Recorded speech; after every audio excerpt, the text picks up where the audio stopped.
sent me over here to increase brand visibility or be liked? Honey, I think you can do both. The girl boss is everywhere. Popularized in 2014 by Nasty Gal founder Sophia Amoruso, the term girl boss is often used as a term of empowerment. It refers to confident, take-charge women who pursue their own ambitions and who aren't beholden to anyone else. But on screen, the girl boss is often portrayed as somewhere between satire and villainy. I need that listicle on 5 empowering roles for women over 40. That would be better played by Jennifer Lawrence. So how did we come to love to hate her? While the girl boss may be a relatively new phenomenon, she has her roots in the many female boss characters we've seen over the years. She's a woman who is tenacious and determined. Took me 5 years in night school, but I got my degree and I got it with honors. Her ambition sometimes makes her difficult. Just another disappointing, useless male. But this is because she's constantly aware that she has to play a man's game. Do you think I act like a man? I guess you have to, a little. And she's often forced to choose between her career and her personal happiness. Because I have 2 lives, and I don't have time to enjoy either one of them. The girl boss, on the other hand, offers a moneyed, more millennial spin on the female boss. She's a product of the social media era, and technology rules her business and her personal life. I'm happy to share my Google Cal with you if you want to make actual plans. She's obsessed with her brand, and she's savvy about marketing it to her audience. I'm not doing this to make money. I'm doing this to make connections with real women and extend my personal brand as a real down-to-earth chica who cares about real women. She's driven almost entirely by money, even if it clashes with her feminist ideals. Monetizing feminism, right? Yes, exactly. And women are made to feel so insecure, and then each insecurity is like a new opportunity to make more money. That's because she's often unscrupulous and doesn't mind stepping on other people to get what she wants. I'm the one who created this company from nothing. I'm the vision. I'm Nasty Gal. Does the girl boss represent a modern, more empowered version of the female boss, or is she actually a step backward? Here's our take on the on-screen evolution of this archetype, and why the girl boss is fundamentally at odds with true feminism. If Angelica's ever going to make it in a male-dominated power structure, she's got to eat, breathe, drink, and sweat self-esteem.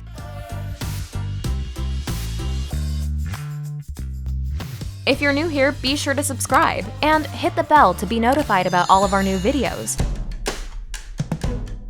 From this point on, we are sophisticated, educated, successful career women.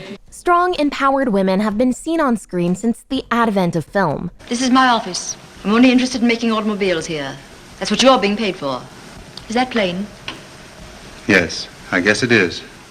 That'll be all. They ruled the era known as PreCode Hollywood, before the institution of the Hays Code in 1934 laid out strict rules for the way women should conduct themselves on screen. As Mick LaSalle wrote in his 2001 book, Complicated Women, Sex and Power in PreCode Hollywood, before the code, women on screen took lovers, held down professional positions without apologizing for their self-sufficiency, and in general acted the way many of us think women acted only after 1968. This kind of unapologetic take-charge woman can be found in the 1933 film Female, where Ruth Chatterton plays Allison Drake, a tough-talking CEO who has casual flings with her male employees and refuses to let love get in the way of business. I'm a busy woman.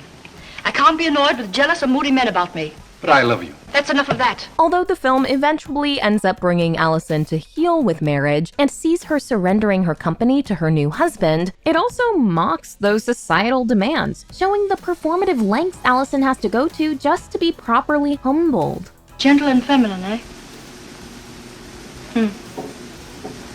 So that's what they want.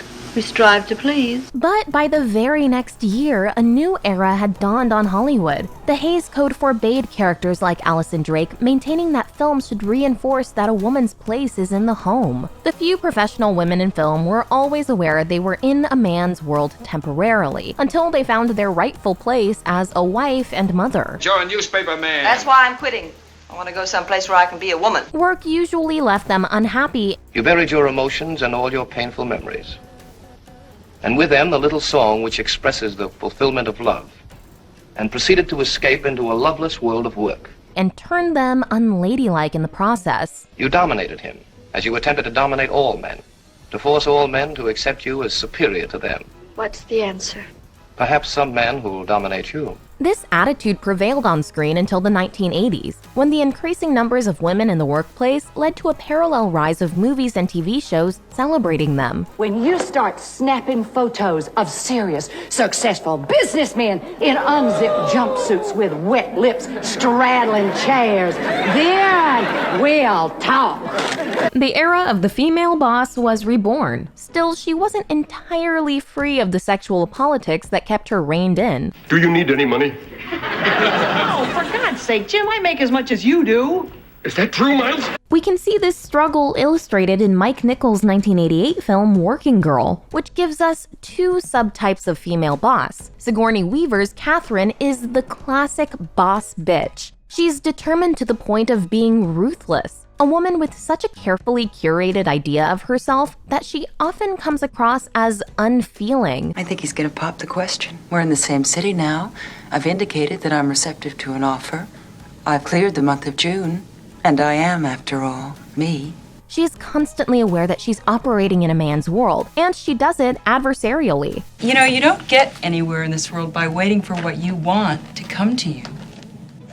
You make it happen. Catherine is contrasted against Melanie Griffith's Tess, a sweeter, more accessible, more feminine boss. You're the first woman I've seen in one of these damn things that dresses like a woman, not like a woman thinks a man would dress if he was a woman. In Backlash, the undeclared war against American women, Susan Faludi's pioneering book on the de-radicalization of women in the 1980s, she writes that Tess buries her intelligence under a baby doll exterior and succeeds in business only by relying on far more powerful businessmen to make the key moves in her career.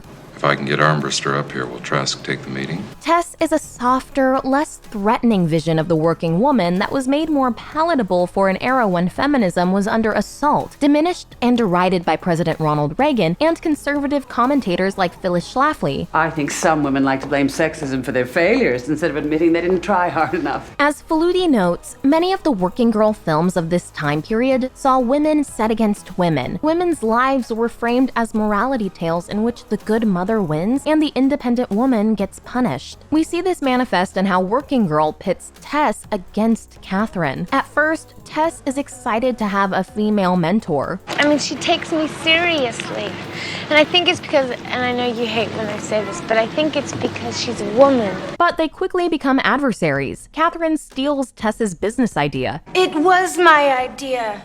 She stole it from me, I swear. Tess steals Catherine's job, boyfriend, and life. I'm an associate partner in mergers and acquisitions at Petty Marsh, and this woman is my secretary. Yet the film takes pains to portray Catherine, the less feminine boss bitch, as the true villain. Now get your bony ass out of my sight. Working Girl looks at the way women are held to a much higher standard than their male colleagues just to be taken seriously. You're tough when it's warranted, accommodating when you can be. I consider us a team, Tess. And as such, we have a uniform. Simple, elegant, impeccable. It shows the many instances of sexual harassment from sleazy men they're forced to endure just to climb the corporate ladder. Look, if I told you I was just some secretary, you never would have taken the meeting. Maybe you would have fed me a few drinks and tried to get me into the sack. But it also misplaces the anger these women should feel about their circumstances by turning them on each other, reinforcing the idea that there's only room for one woman at the top. Other working woman films of the era perpetuated the equally sexist idea that women should be careerists or personally fulfilled, but not both. In 1987's Baby Boom, Diane Keaton's J.C. Wyatt is a quintessential boss bitch whose diligently maintained world is upended after she's forced to take care of a baby that's been left to her by a distant relative. I can't have a baby because I have a 12:30 lunch meeting. She's all but quashed every trace of her femininity in order to become successful. Kind of remind me of a bull terrier sometimes. And the film shows us how this has left her incapable of being maternal. I'm not natural with kids. I'm a management consultant. Meanwhile, becoming a mother tanks her career. In the end, she's able to bounce back only by relegating herself to a more palatable, stereotypically feminine boss career, making artisanal baby food. Baby Boom is another movie that, as Faludi says, shows the incompatibility of career and personal happiness for women. I told told you, you can't have it all. Nobody can. This notion was taken to an extreme in movies like Fatal Attraction, where Alex Forrest, the high-powered editor played by Glenn Close, is so desperate for love that she seduces a married man, even insisting that she have his baby. This is totally insane.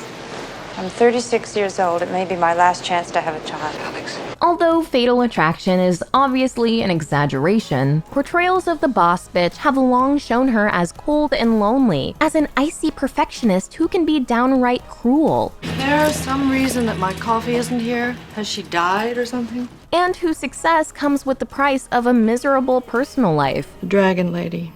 Career obsessed. Snow Queen drives away another Mr. Priestley. Meanwhile, the feminine boss may be happier, but she's often patronized, relegated to running stereotypically female businesses as boutique owners. Let's fold scarves. Or fashion designers. That cool breath of fresh air blowing through the tents at Fashion Week was the soon-to-be household name of Melanie Carmichael. Although we've obviously come a long way since 1933, women bosses are often still portrayed as forced to choose between career and happiness, between respect and likability, between being a feminine boss or a boss bitch. Meanwhile, they're still forced to contend with a work environment that belittles them. Part of my job is knowing how to talk to women. Let's be rational here. And they're still only shown to be truly fulfilled by marriage. Yeah, show her who's boss, Andrew! It's little wonder that there's been a hunger for a new kind of female boss, one who rejects this false dichotomy between the boss bitch with the feminine boss and gives it a 21st century spin.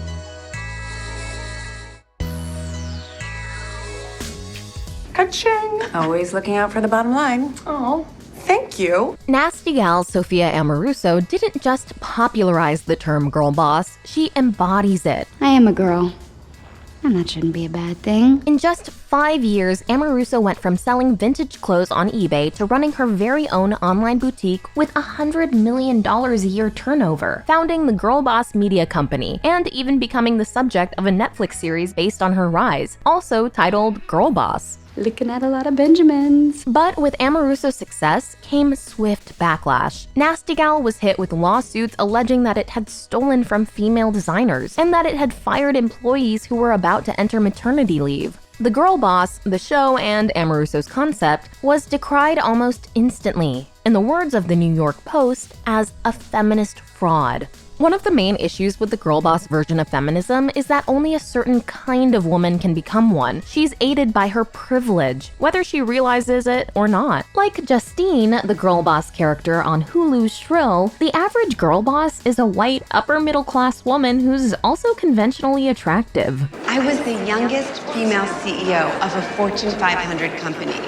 Women are having a moment. She's often had the financial support of her family. But I'll need some startup money. As author Teresa L. Ebert has noted, although feminism has opened up more positions for women in the workplace, the women that take these positions are generally well off already, and they continue to serve the interests of the late capitalist postmodern patriarchy. The only thing I like better than corporate domination is corporate domination with my #1 girl. This makes the philosophy the Girlboss preaches feel decidedly hypocritical. Although she's happy to perpetuate this patriarchy for her own success, the Girlboss hides behind the facade of pseudo-feminism. When Shrill's Annie attends a Girlboss rally, she realizes that, at hundreds of dollars per ticket, this ostensibly inclusive feminist gathering is only open to some women. I know that part of Waham's mission statement is lifting up every woman, but can you really do that if the price point is so inaccessible? She also discovers how other girl bosses have hijacked feminist principles, purporting to sell women self-confidence while simultaneously preying on their insecurities. You'll have the confidence of a woman whose disgusting leg skin is covered up. This is the ugly truth of the hashtag Girlboss's success. She gets ahead precisely because she doesn't care about other people, gladly stepping on other women just to get ahead. Get me a new pair.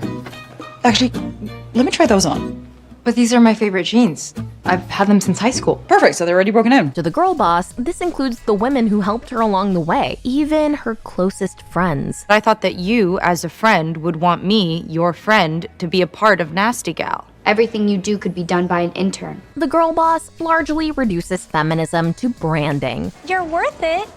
Orgasms are self-care. The girl boss phenomenon is built on empty jargon and self-congratulation. We just wanted to give back to the community of New York female entrepreneurs and give you amazing businesswomen a chance to connect and talk about how to synergize and mobilize. This is because being a girl boss is largely performative. She's a product of an era driven by social media, where snappy hashtags, constant self-promotion, and image consciousness are all keys to her success. They're total visionaries, floor to ceiling. Like, basically, they do nothing and achieve everything, and I'm all about that. The girl boss is essentially selling feminism. Yeah, it's skincare, but it promotes a total lifestyle. Self-sufficiency with an acknowledgement of human need.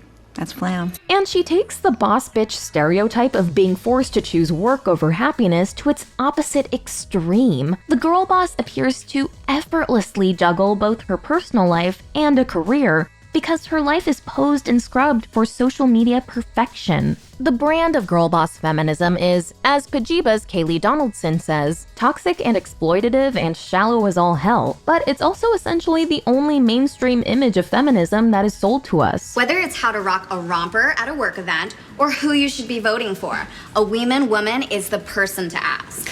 Anything left of the center is deemed too much, Donaldson continues, and the women who loudly fight for more, who are, not coincidentally, often women of color, are dismissed as going too far. Believe me, you know I know how to keep my mouth shut and be the original no drama girl, but he can't fire you, and I want to call bullshit. This lack of intersectionality is but one of the many reasons the girl boss has been derided as not just post-feminist, but anti-feminist. Girl boss rhetoric often works to propagate sexism, racism, and class elitism, among other forms of oppression. Emma McGuire writes for The Conversation, "It's important to remember that girl bossing isn't feminism, it's capitalism. And the hollowness of its messaging only exposes what still needs to be done to create true equality in the workplace."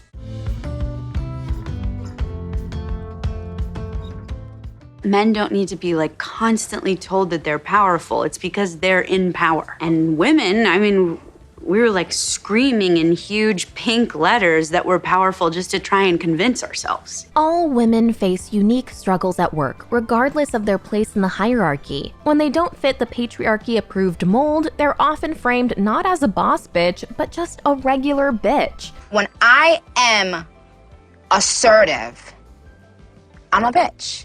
When a man is assertive, he's a boss. Bossed up. He bossed up. They're forced into a structure that's been designed by and for men, and as such, their roles are restricted to these very narrowly defined caricatures. Is it possible to be a feminist in the business world without being slandered, or without resorting to empty girl boss sloganeering? What's the hashtag gonna be, boss bitch or bitch boss? It's a difficult question, because as Dr. Nicole Ashoff has argued, the capitalist structure of the workplace is essentially incompatible with true feminism. Is women's liberation getting the corner office, or at least a genuine chance to get the corner office? Or do we believe that women's liberation is the ability for all people to have justice, dignity, and security? True feminism demands equality for all, and a dismantling of the hierarchy that's kept women and other marginalized groups in their place. The very sort of exploitation that capitalism demands. Looks like you have your first task. Luckily, America's cheapest labor force is just down the hill. Though we may not be able to dismantle capitalism, we can draw inspiration from on-screen boss women who try to reshape their workplaces from within. Leslie Knope actively works toward flattening the structure of the Parks and Recreation office and genuinely cares about her teammates. We do it because we get the chance to work hard at work worth doing, alongside a team of people who we love.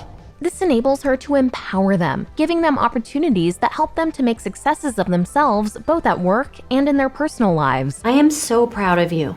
Now stand next to the screen and think about all the strong female role models in your life. Another female boss that breaks the mold is Lisa in Support the Girls. You're the best manager I've ever had, by far. Lisa is the manager of a Hooters-style restaurant who puts the women who work for her first always. We're all family. From bailing her waitresses out of jail to babysitting their children, she blurs the boundary between boss and friend, making her employees feel supported and cared for. You like working here? I like working with you. Although she's a beloved boss, the owner of her restaurant ends up firing her, perhaps because the traditionally female traits of gentleness, kindness, and attention to detail are often overlooked. However, she shows us how they can create a more collaborative working atmosphere that doesn't prioritize one person, but works with everyone to create a better environment for everyone. It's not for nothing that when Lisa goes, the other women follow her lead, right out the door. The girl boss marked an evolution from those female bosses of the 1980s and 90s. She's seemingly a more positive, independent update on a character that was largely pitted against men in the workplace and against other women. But the women's movement isn't just about getting better jobs, higher pay, or a seat at the table. It's much more inclusive, more focused on changing the structures that have kept women and all marginalized groups beholden to them. The girl boss, with her empty rhetoric, self-centered focus, and purely capitalist drive, simply doesn't reflect those principles. You can still be a powerful woman who strives to get ahead in business and celebrate being a boss, but you must be prepared to challenge the systems you're working within. As Audre Lorde said, the master's tools will never dismantle the master's house. We need female bosses who don't just rule, but who want to change the rules. For one moment, enjoy the fact that you provided a service for people, not a cut. A service.